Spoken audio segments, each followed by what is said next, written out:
Vous savez, hein, c'est l'analogie du couteau. Ça peut servir à couper couper un morceau de fromage ou à tuer quelqu'un. C'est donc l'usager qui décide si l'outil est bon ou mauvais. Certes. Mais l'IA, c'est pas un couteau.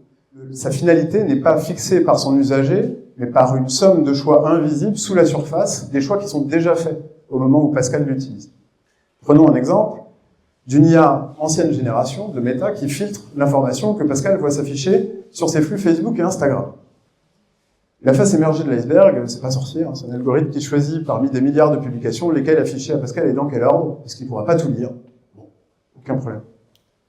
Mais sous la surface, on a des choix de design qui consistent à exploiter les fameux biais cognitifs de Pascal, à surstimuler son fameux striatum, sa sécrétion de dopamine, pour maximiser son attention retenue sur la plateforme et la collecte de ses données personnelles, quitte à lui présenter des contenus de plus en plus simplistes et polarisants. Mais ces choix de design, ils ne font que répondre très logiquement à un modèle économique, l'économie de l'attention. Chaque seconde de l'attention de Pascal focalisée sur la plateforme augmente sa valeur auprès des annonceurs, et chaque donnée supplémentaire qu'il y dépose améliore sa capacité de ciblage.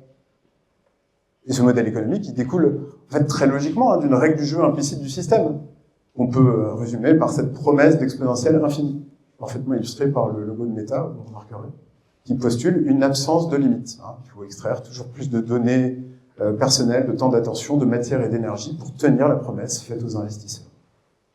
Or, cet exemple de Meta, on commence à avoir du recul, il montre à quel point ces choix invisibles, sous la surface des choses qu'on utilise tous les jours, façonnent en profondeur nos usages et nos réalités.